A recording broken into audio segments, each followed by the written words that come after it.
Good morning students. आज जो है हम अपना next topic that is quantum number discuss करेंगे। ठीक है, तो सबसे पहले तो क्वांटम नंबर होते क्या हैं। ठीक है, ये किसने दिए थे? ये बोहर ने दिए थे। ठीक है, और किस लिए यूज़ किए जाते हैं क्वांटम नंबर? जनरली क्या देते हैं हमें? एक इलेक्ट्रॉन के बारे में क्या देते हैं? कंप्लीट इन्फॉर्मेशन देते हैं। क्या देते हैं? इलेक्ट्रॉन के बारे में कंप्लीट क्या देते हैं? इन्फॉर्मेशन देते हैं। उनको हम क्या बोलते हैं? क्वांटम नंबर्स बोलते हैं। टोटल जनरली हमारे पास 4 क्वांटम नंबर रहते हैं, N, L, M और S। ये 4 क्वांटम नंबर हैं, जिसमें से पहले 3 क्वांटम नंबर हमारे पास हमें बोर ने दिए थे, और जो 4th क्वांटम नंबर है that is S, cold spin quantum number, ये हमारा क्या हुआ था? बाद में इंट्रोड्यूस किया गया था। ठीक है, तो सबसे पहले बात करते हैं फर्स्ट क्वांटम नंबर की, that is called principal quantum number, जिसको हम किससे डिनोट करते हैं? N से क्या करते हैं? डिनोट करते हैं। ये क्या क्या बताता है हमें?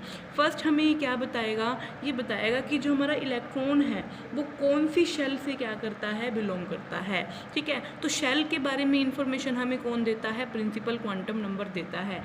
फॉर एग्जांपल अगर N की वैल्यू 1 है तो हम कहेंगे K शेल से बिलोंग करता है। N की वैल्यू 2 है तो कहेंगे हम L शेल से बिलोंग करता है।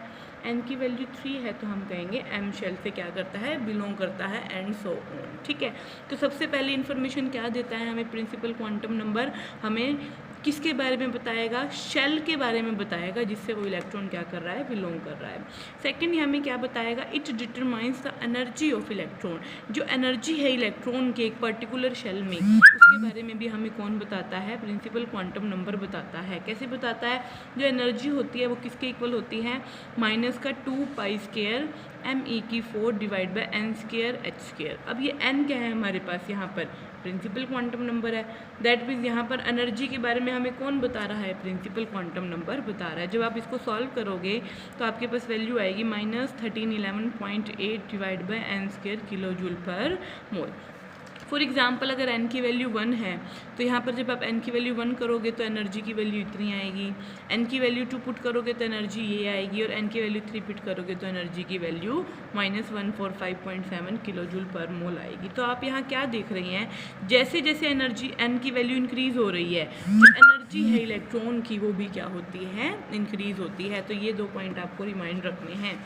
नेक्स्ट ये क्या बताता है? ये बताएगा कि कितना जो हमारा जो इलेक्ट्रॉन है, ठीक है, वो न्यूक्लियस से कितने डिस्टेंस पर प्रेजेंट है। That means it tells about the average distance of electron from the nucleus, की जो हमारा इलेक्ट्रॉन है वो न्यूक्लियस से कितने डिस्टेंस पर प्रेजेंट है। फॉर एग्जांपल अगर मान लेती हूँ मैं कि मेरा जो इलेक्ट्रॉन है वो एक तो K शेल में है और एक कहाँ है? M शेल में है, L शेल में है। ठीक है, दैट मीन्स इसका डिस्टेंस जो है न्यूक्लियस से कम है, जबकि इस वाले इलेक्ट्रॉन का जो डिस्टेंस है वो क्या है? न्यूक्लियस से ज़्यादा है। दैट मीन्स ये क्या बताता है? एवरेज डिस्टेंस भी बताता है न्यूक्लियस से।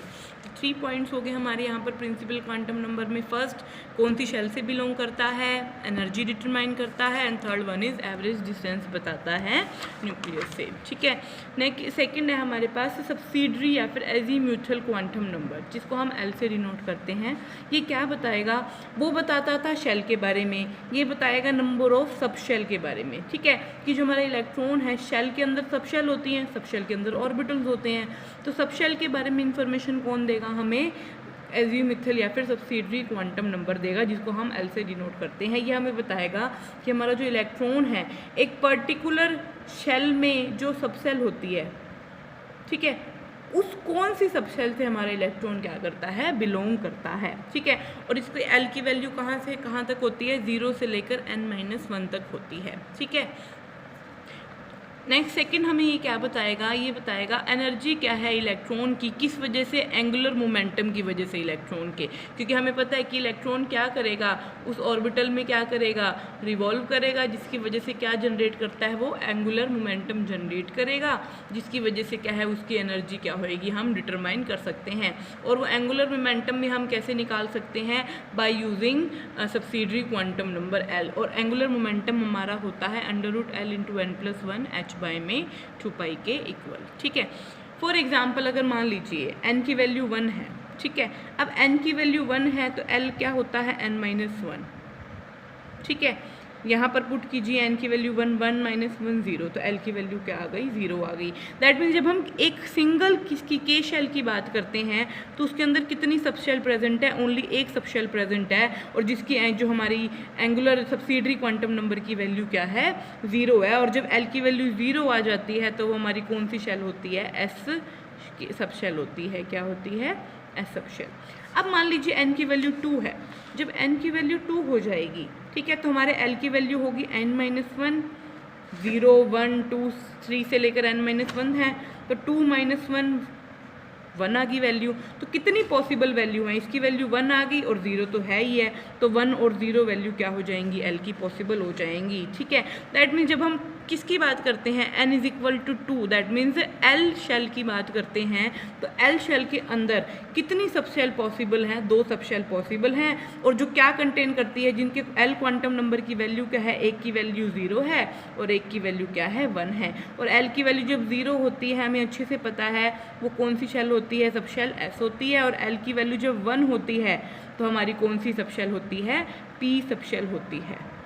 ठीक है, दैट मीन्स जब n की वैल्यू 2 होती है, ठीक है, तो उसके अंदर कितनी सबशेल पॉसिबल हैं, 2 सबशेल पॉसिबल हैं। कौन कौन सी, एक तो हमारी क्या है L0 जिसका क्वांटम नंबर है, एक जिसका L1 क्या है क्वांटम नंबर है। ठीक है, नेक्स्ट अगर n की वैल्यू 3 हो जाए, ठीक है, n की वैल्यू 3 का मतलब क्या हो गया, 3 माइनस 1, ऐसे करते करते 0 तक जाना है हमें, तो 3 माइनस 1 इज इक्वल टू 2, 2 और 0 के बीच में जो वैल्यू आए सारे लिख दो, क्या आती है 1 आती है और 2 1 0।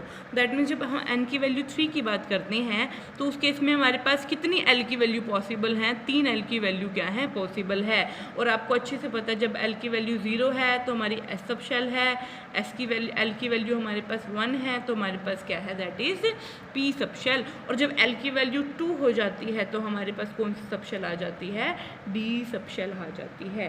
दैट मीन्स ये जो 2 बिलोंग कर रहा है, ये किसे बिलोंग कर रहा है, d सबशेल से क्या करता है, ये बिलोंग करता है। दैट मीन्स जब n की वैल्यू 3 की बात करते हैं हम, मतलब शेल हमारी कौन सी है, थर्ड है, m शेल है, उसके अंदर कितनी हमारी सबशेल पॉसिबल हैं, 3 सबशेल पॉसिबल हैं, s p and d subshell क्या है पॉसिबल हैं। ठीक है, नेक्स्ट बात करते हैं अगर हाइड्रोजन एटम के केस में बात की जाए। ठीक है, फॉर एग्जांपल मैंने कहा कि n की वैल्यू 4 है, ठीक है, n की वैल्यू 4 के लिए मैंने आपको 4 दे दी, 4s 4p 4d 4f। मैं बताऊं अब इनकी एनर्जी बताइए कैसी होगी। ठीक है, तो एक बात याद रखिएगा, हाइड्रोजन एटम क्या है हमारा, सिंगल इलेक्ट्रॉन सिस्टम है।